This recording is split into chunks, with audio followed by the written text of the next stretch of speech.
Hi everyone. I thought I would just do a quick video walkthrough of the first assessment task. You have basically all the information that you need to get started, but I thought we might try and pull some of the threads together, I guess, and just have a bit of a walkthrough. So I'm going to start with the subject outline, and I've got the task up here. So by now, I think you should have actually decided upon the library or the organizational type that you were going to investigate. So, but if you haven't, because some of you may be still thinking about, what you want to write about, I think you can get some ideas by going to an online reference resource. So we're just going to have a look at the Library Research Skills Guide, and Claudio showed you this in his class the other night. So if you haven't explored this, and indeed if you haven't watched Claudio's class, then have a look at it, because it will give you, some really good tips on how to conduct your research. Also, you should have watched the class that we had where we talked about Assessment 1. All right, so always make sure that if you can't make it to the classes, that you look at the recordings. So within the Library Research Skills Guide, and there is a link to this in our Interact site, if you go here to find and you choose Reference Resources, so Claudio explored this one a little bit, Oxford Reference Online, but today we're going to look at Britannica. So if you enter through this link, it will give you the access to Britannica Academic, which is a subscription through the library. And I'm just going to put in the keyword library there and search through all the articles. And the very first one that comes up is this one. Now, if you haven't really decided what you want to focus on yet, this is a fantastic article to give you information. So if you have a look at the table of contents, you can see here that it actually goes through the history of libraries and really starts with, ancient times and going right through sort of places like Greece. And there's a lot of information here that will help you to think about your what you want to focus your paper on if you haven't decided yet. So exploring the table of contents a little bit more, you can see, it goes through the Middle Ages, lots and lots of different information there. And if we come down here, you can see that there's part of the article is dedicated to types of libraries. So if you're thinking about doing a library type, then you can get some good information here. Okay, there's stuff there on the British Library and all sorts of different national libraries. And then it goes through things like university libraries, public libraries, special libraries, school libraries. So there's a wealth of information here if you haven't really decided upon your focus yet. You also may find some information here about the time period of the library or organisation that you have decided to focus upon. So this is an online reference resource, and you can certainly use this. Just remembering that your online reference resource, let's see if we can go back to the subject outline, should be giving you some information about the time period that your organisation was in evidence. Okay. So after you've thought about the focus of your task, then you're going to use your search skills to look at these different resource types. So we've just spoken a little bit about an online reference item, and an online reference item is really something like an encyclopedia or a dictionary or a yearbook or a directory. Okay, so reference items are material that's not really meant to be read from one end to the other. So they usually consist of fairly short entries, sometimes like the ones in Britannica, they're a bit longer, but they're on all sorts of different topics. Okay, so if you're confused about what an online reference item is, then make sure you refer back here to the subject outline. So you also have to find these other resources. So we're thinking about finding a book, And I'm pretty sure that Claudio talked through that the other day. So let's just go to the library. And here you have Primo Search. So Claudio showed you how to search in Primo Search and how to narrow down your searches as well. So you can put some keywords in there.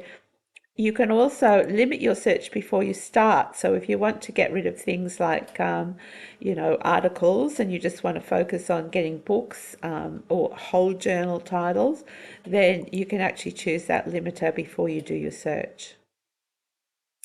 All right, so that's a book. The other things that you need to find are a reputable website. And we had some questions the other day about would the organizational site be a good choice for that? So I'm going to say yes. So let's just look at something like National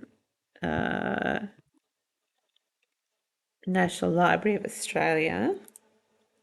So let's say this was your focus. This is what you are going to do your task on. If you have a look at most websites, you'll see from big organizations, you'll see there's usually an About Us section.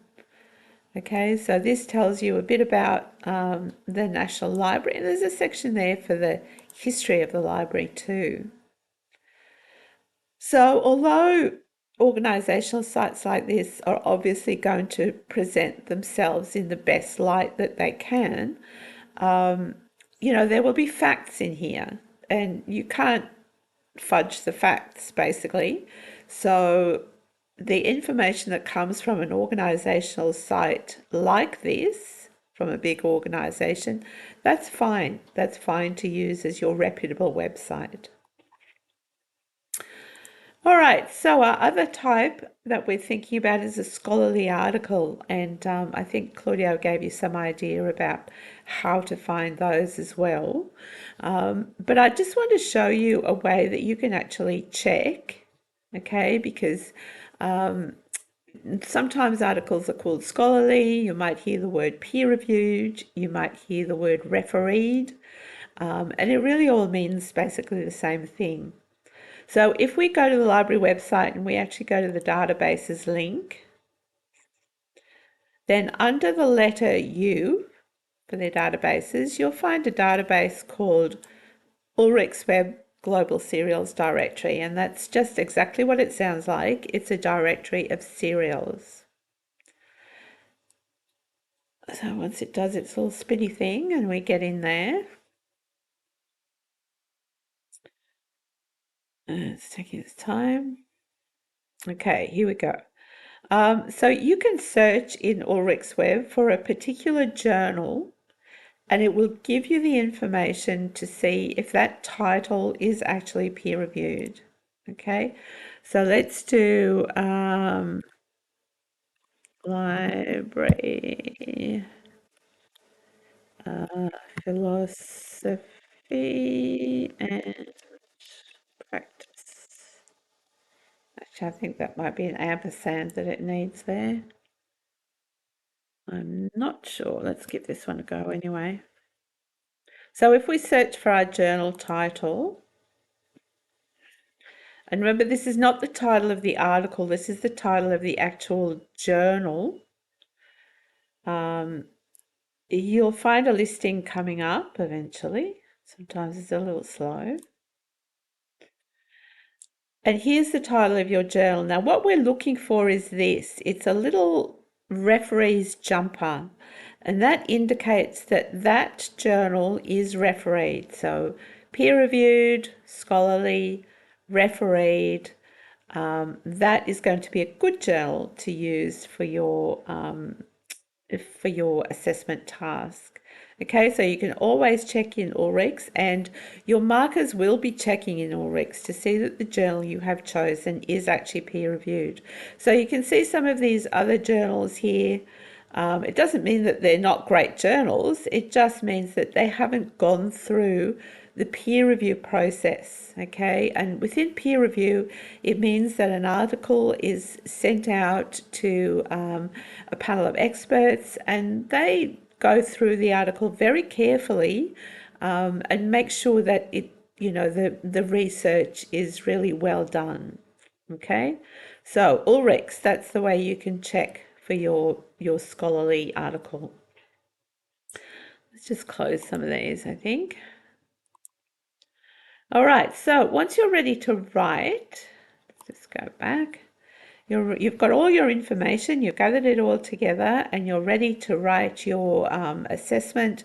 You have 800 words within your assessment in your summary. Now that's a plus or minus 10%, so you can go 10% over or you can go 10% under. And there's a guideline here. These are just approximate. You don't have to stick to that, but you can see that the bulk of your work will be in the discussion. Okay, so this gives you an idea of what you should be writing about. Excuse me. There is, if we go back to the subject side, under Assessment 1 Resources, you'll find there is an example there. It's just a Word document, so it's not going to really help you to tell you what to write, but it's going to give you some ideas about how to actually structure the task in hand. Okay, so how to put it together. The other thing you have to think about is the presentation.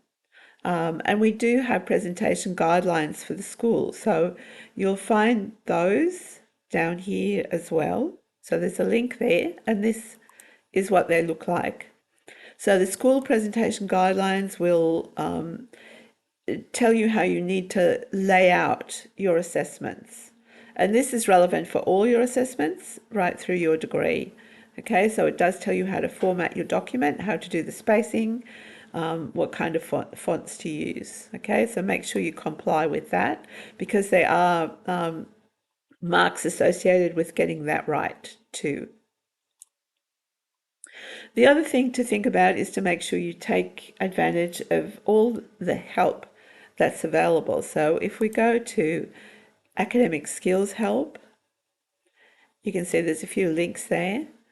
This one is to Studiosity. Now, Studiosity will give you some feedback. It's not going to go through your assessment with a fine-tooth comb and pick up everything that may be wrong with it, but they will give you some ideas about where you could improve. Okay, so they'll maybe pick on a couple of areas that they think you can improve with. They're not experts in content. Okay, so they're not going to really tell you what you should be writing. It's more grammar, structure, that sort of thing. Okay. Referencing, you need to get that right. So you have all these tools here. So you have the academic referencing tool, and you have the APA guide. Okay, and again, there are marks associated with referencing. Okay, let's find our subject outline again.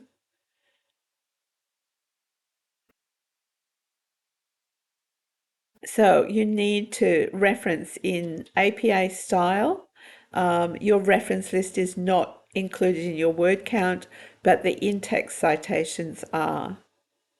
Okay, if you're ever stuck on a reference and you're not sure if you have it correct, then when you're in Interact 2, if you look up the top menu there and you click on Study Success, you will find there's a whole forum there with an academic skills advisor. Okay, so you can click on that. You can ask a referencing question there, and they're usually very, very quick at getting back to you. Okay, you can go through here. You can see there's a stack of different questions that have been asked and answered. Okay, so don't struggle if you're not sure. The guide, so these resources should help you with simple referencing. So referencing a journal article, referencing a book, even a website. If you have something you're not too sure about, then you can always ask. Okay, so that's kind of it in a nutshell. I hope this has been helpful. So don't forget that we do actually have, we go back to the subject. We do have our Assessment 1 forum as well. So within our discussions, you can see we have an Assessment 1 forum there. Okay, so ask questions. And, you know, if you're confused about something, then it might be that other people are too. So never hesitate to ask. Don't forget about the library resource guide because that's really helpful. You've got all sorts of different ways of searching for information here. You've also got ways to evaluate the information that you find. So there's little videos, there's information on the CRAP test there. So lots and lots of resources to help you. So I hope you enjoy doing this assessment task. It should be quite interesting. And I'll be with you very soon.